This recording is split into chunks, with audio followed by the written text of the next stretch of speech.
Hi everybody, Spectrum here. We're going to talk about dry docks and shipyards and how that works, and then we'll move on to combat. So, first thing you need to do is go to Manage, My Colony,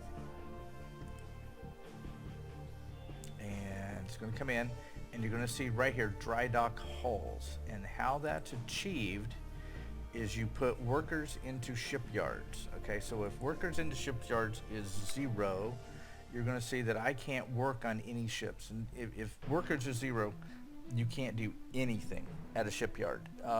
You will be able to come in and refuel and leave, and that is it.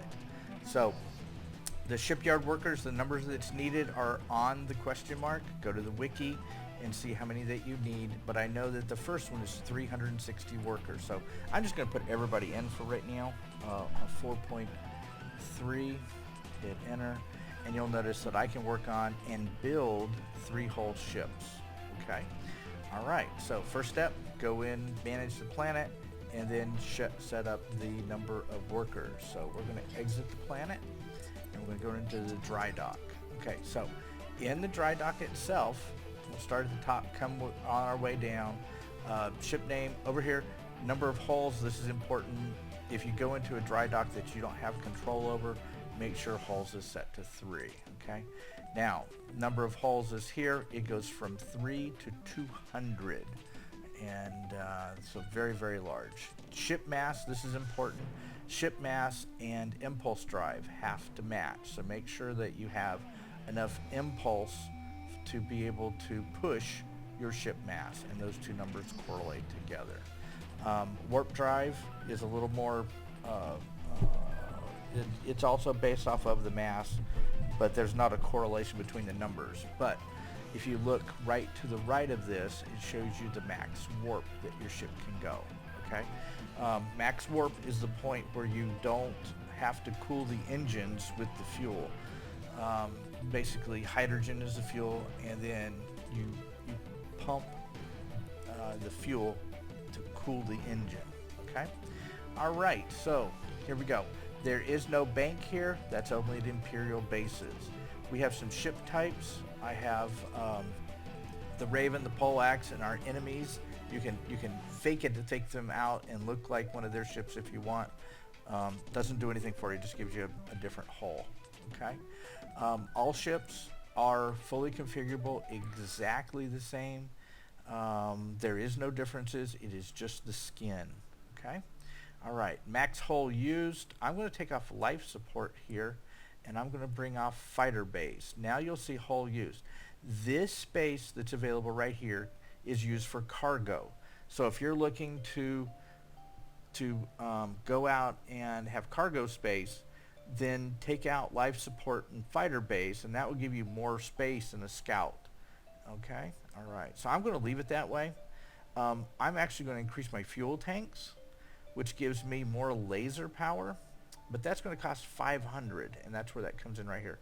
And I don't have 500, but I can go up to 7 because of when I sold these 2 items, it gave me cash for those. So I'm able to use that to upgrade the fuel tanks. Okay.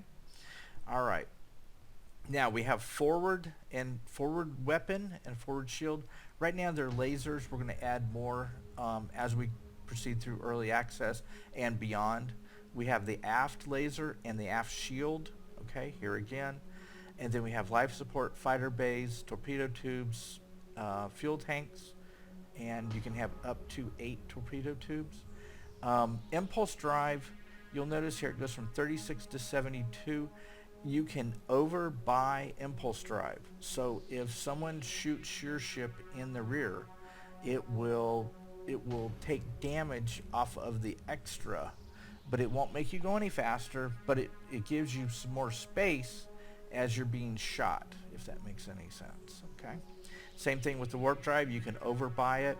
The other thing about overbuying the warp drive, if you overbuy the warp drive and you go out to another shipyard that has 4 or 5 hulls, you buy those and you will still be at warp 14. If you go in with 170 warp drive and you go to 4 hulls, That's going to drop down to about 12. You go to 5, it's going to drop even more than that. So if you can, and you're getting ready to upgrade, go to one of your planets and upgrade the impulse drive and the warp drive to maximum. And then that allows you to fly the ship after you've upgraded. Otherwise, it's going to be really slow, and you're going to go, those developers, I hate them all. Okay, so I'm going to go ahead and hit purchase, and then that will upgrade my ship, and you'll see that everything, all the upgrades are in place. And I'm going to exit dry dock at this point. Okay, and it takes 2 button pushes. We'll get that fixed. All right, so now I'm in orbit. And up here you can see the I have 25 torpedoes.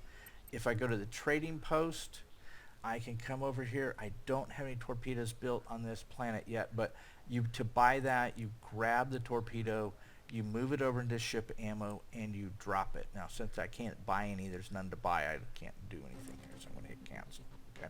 You'll notice that at my own bases, everything is free. And so I could grab food here, for example, drag it in. I'll grab all that food, and I can take that food and sell it at the Guardian planets or put it on other planets that I or my team own. Okay? So to sell it, you just take, you drag, drop, do an OK, and it moves it out of cargo. So there is dry dock, configuration of the ship, and the trading post.